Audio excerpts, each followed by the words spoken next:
it's Adam from Lucidpixul, and today I am honored to bring you the World of Witcher video game compendium. Now, I'm putting emphasis on the word compendium, and by the way, this is my first look along with you.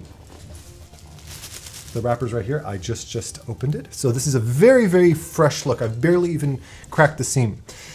The reason I wanted to review this, the reason I wanted to share my thoughts and feelings about this book, this compendium, despite it not being an art book, is because, in my opinion, great art is not just a manifestation of great artistic talent. It's a manifestation of great research, lore, backstory.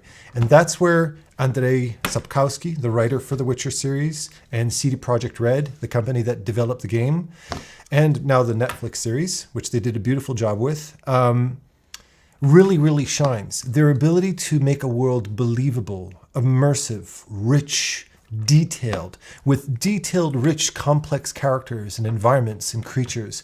So much to the point, to such depth, that much like Lord of the Rings, it can fool the viewer into believing that a lot of this lore is actually real and historical fact.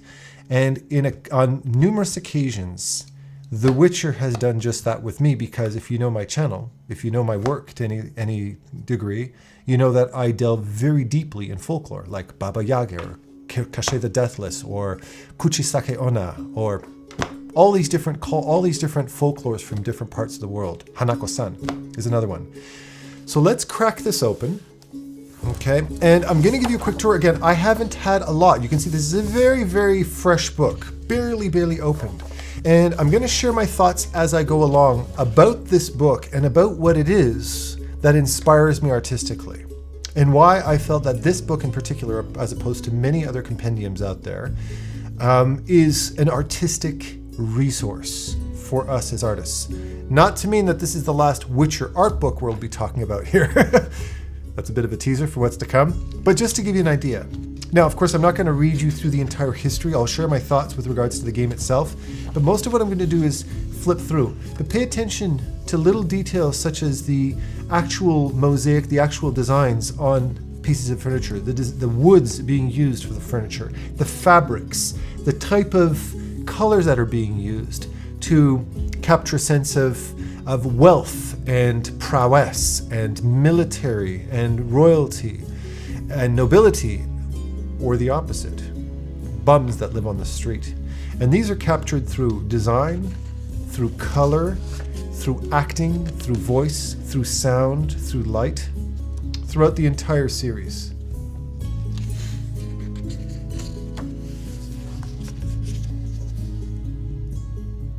Right off the bat in The Witcher, you're thrown into this environment where you realize early on that you're a nomad, that you're a traveler, and that you live a rough life. So you're thrown into this world of death, and you're treated like crap. People talk to you like you're an absolute piece of shit. And Geralt has a very thick skin against this kind of stuff. You can see that he's used to being called a freak and a loser, and he's treated with a lot of hostility wherever he goes. But he's a hired sword. He's a guy who needs to make a living, and he picks his fights as carefully as he can under the circumstances. Not all the time.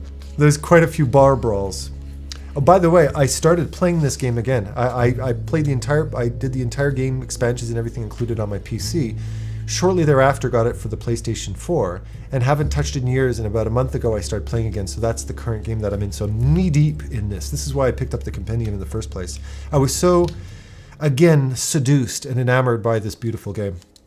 What they're capturing here is trying to give you the sense of dirt, grit, death, difficult environments. I want to emphasize something here. A lot of the vision comes from Polish artists and Polish history.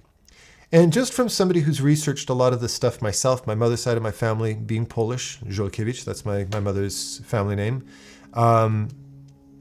just have been sensitive to it. I've been sensitive to this kind of culture. It's just been something that I've always kept an open eye to. And I've always been very impressed by Polish artistry and Polish writing. You can see all the pollution, the dead animals, and the people that are all... Look, it's a very, very loose drawing. Let's zoom in a little bit so you can see what I'm talking about. It's a very loose sketch, but it captures a lot of feeling, doesn't it? And to me, one of the things that I've always been very attracted to artistically, and this includes, for instance, the Soul series, which I reviewed over here, is that they're not necessarily trying to show off that they're the hottest artists on the ticket. I'm sure these artists can pull off very technically advanced artwork, but it's in their ability to capture mood and feeling. It's all about mood and feeling, and that's why when you're playing the game, when you're walking through the fields and you can hear the wind blowing through the trees and the beautiful ambient olive sunsets that are hitting you in the face, or you're listening to the dock workers and you can hear like ding, ding, ding, ding, and all the ambient sounds off in the docks, people walking through as you're walking through the cities. It really, really captures your imagination. So the textures that they use and the colors that they use are all trying to capture the heat and humidity of the deep forest on a kind of an uncomfortably humid day. Or the beautiful, rich blue colors of the ocean that refresh your eyes from all of these warm tones. Much like a lot of the book reviews I've done in the past, for instance, Assassin's Creed or The Last of Us, or I'm looking at my books over here, a bunch of different books that I've done, that they use a lot, very often they use a lot of photo references, they photo bash a lot of their stuff and paint over, and you can see that that's been done here, except in this case it's not in ancient Greece, it's not in some future dystopian city, now it's done in a forest. But you can see the same type of technique and artistic skill goes into creating this kind of stuff to give it a very painterly and rich. But the artist went over with this very loose brushstroke, kind of fading some of the trees off in the distance to give that sense of humidity, or a little bit of ambient fog right here to create a little bit more depth in the tree. So the foreground leaves and the back branches that pass behind it get a little bit more parallax and depth. Beautifully done. And then you have this humongous tree, and your eyes scan down and you find these tiny little hidey holes to give you a sense of scale where how big the humans must be. And there's a tiny little person right there. Now, and you realize what you're looking at is a massively humongous tree, the size of a city. Look at the richness of design of this bridge. Let's zoom in again so we can see it. Whoop. Look at the richness and design of that. Look at how many little planks of wood. You can see that this thing's been kind of slapped together using a lot of pieces of material that they found in the forest. As one piece of the bridge collapses, a couple of other people come and tie rope around it and hammer a couple of extra pieces of wood. It doesn't necessarily inspire confidence, but it's kind of capturing the reality of a world where people had to survive and people had to fix things themselves. If things fell apart, they can't hire a construction worker. You can't blame the city for it. You got to do it yourself. Here's another thing, and it's a recommendation. If you're researching or developing, let's say you're making up your own story, your own narrative of something that you want to do a painting about, or characters or a series you want to do a painting about, don't take for granted the power of a name. Naming. Edlin, Temeria, Novigrad, Skellige. These are names that roll off the tongue so naturally, they feel like real places. They're also evocative. Like if I think of Novigrad, grad, grand, novi, new, makes me think of a grand, new, fresh place. It makes me think of wealth. Or Skellige, Norse mythology, Scotland, Ireland, those kinds of things. It's very, very evocative names. Then you get into the character designs. Again, Novigrad, Lyria, Rivia, Skellige. These beautiful designs.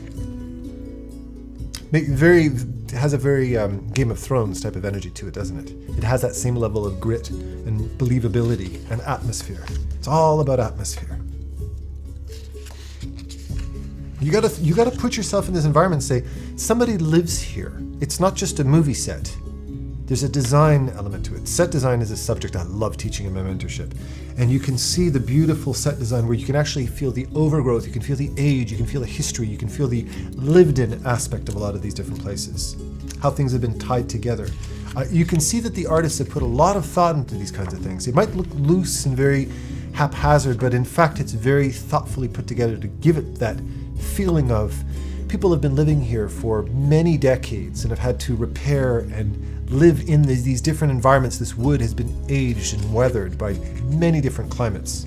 I'd say one of the number one most beautiful aspects of The Witcher is the use of lighting. I remember walking through the city at one point, one of the towns, and I walk around this corner. I can't remember the city. I can't remember. It's a quest where you have to walk. You have to sneak behind and get into the back door of a house to do some to teach this woman combat training. And as I walked around the corner and I hopped up on the ledge, I stopped, put my remote control down and went, huh.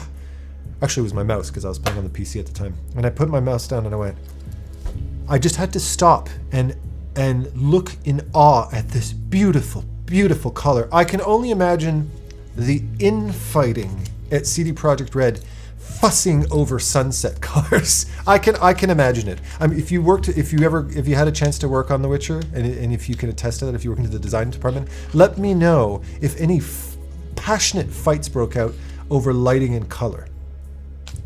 I love you guys. You're amazing. I'm getting in a few costume designs. I love Cat School personally. Although Bear School looks the coolest, I love the long leather cloak. Cat School is the coolest. I'm a cat guy, so there you go. These beautiful designs, all these variations in colors, using nice earth tones and leathers, little accents. Ghost of Tsushima, accent colors. I keep bringing this up over again. Ghost of Tsushima review right there. The use of subtle accents. You don't have to go balls to the wall color with everything. Just add a little accent to make a distinction between one thing and another. Beautifully done here. Little accents of red, little accent of orange, blue. It says a lot. Less is more sometimes. Here's another fun fact. I research a lot of folklore, as I mentioned before. And on numerous occasions, when researching folklore, I would fall on these descriptions of folklorish characters, Slavic folklore, for instance. And I'd go, oh, that's a really interesting thing. I like this idea. And then I realized, more often than not, that really interesting lore, that character from lore, is actually exclusively a creation of The Witcher, of Sapkowski's. He created this character. He wrote the backstory, but it was so incredibly believable in the context of all of this folklore from around the world, like Baba Yaga and Cachet the Deathless and La Llorona and all these different things, that it felt so believable. It was so researched that I thought it's an actual real lore, but it wasn't. It was purely video game stuff. Hats off to you guys. Here's another thing too. That's the fact that The Witcher series is the first game I've ever played over any other game I've ever played where I got heavily emotionally invested in the stories and the characters. To the point where, spoiler alert, when he finds Ciri, it brought tears to my eyes. I was so emotionally invested in Ciri as a character and him pursuing her, kind of the father figure that he played with her, that it literally made me emotional when he discovered her for the first time. So beautifully written and so, oh, wow. And I know it's going to get me again because I'm getting close to it again in the game. Some beautiful weapon designs. Again, grounded in reality. Grounded in reality. A lot of research was put into this, but their own unique designs to suit the Witcher lore and the Witcher design. But you can tell that I imagine, I would probably want to check out Scalagrim, the YouTube channel, see if he's done any videos on the Witcher swords, see if he's done anything. Because my guess is he would probably have a lot of positive things to say, because very often, you know, video game or film designs of different swords and stuff like that are not necessarily accurate in terms of lore or accurate in terms of usability. But in The Witcher, I imagine they probably cover those bases quite well. Then comes characters. And here's another place where I tip my hat off to them. And this applies to everything that not only that Sapkowski had written with regards to The Witcher, but also with regards to Cyberpunk. Their ability to develop characters. Rich, deep, complex, not pure good, not pure evil, just complex, balanced characters with motives behind everything that they do. And let me tell you, you might think it would be really easy for you as the Witcher to decide, for instance, who your love interest is, Triss Merigold or Yennefer. But it becomes such a complicated choice because of the Witcher's, because of Geralt's personality. He's a player. He's a ladies' guy. He loves to hang out in brothels. He hits on everything that with 2 legs and a heartbeat, right? And he's rough around the edges. He's not Mr. Nice Guy. He's a generally hated antisocial type of character. But there's this duality between your choices and who's best suited for Geralt. Yennefer's rough around the edges. She's got a bit of a nasty personality. She's a bit bossy and cold. But she's very compatible with Geralt.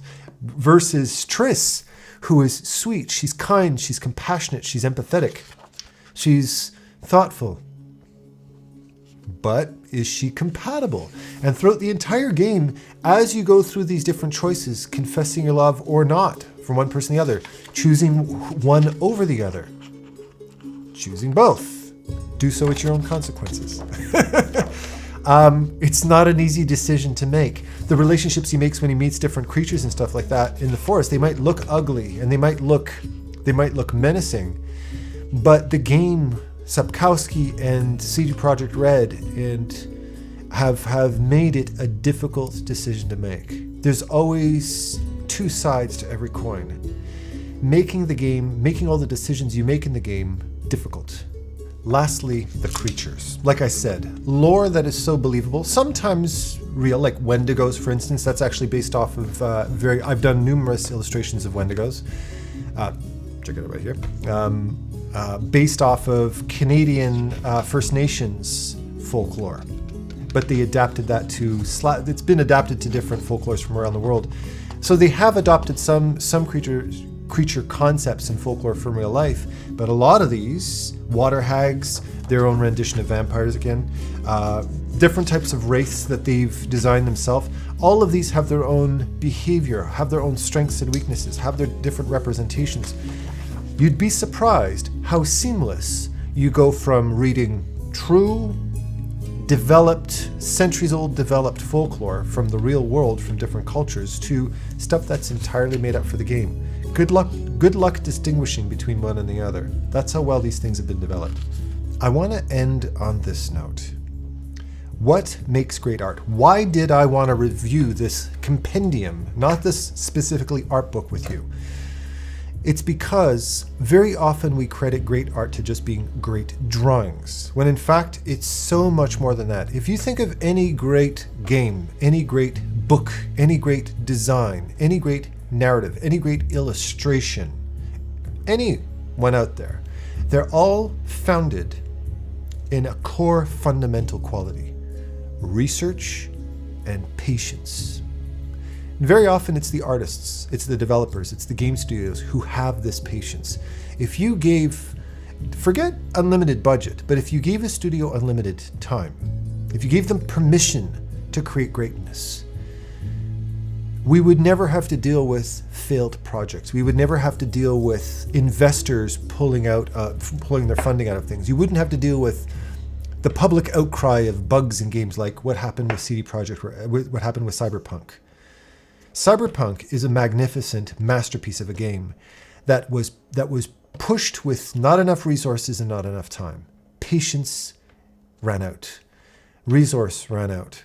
But it's a masterpiece. The Witcher came out a little bit bugged too when it first came out. It wasn't a flaw. I remember when I first started playing it, it needed some ironing out. It needed some patches and things like that.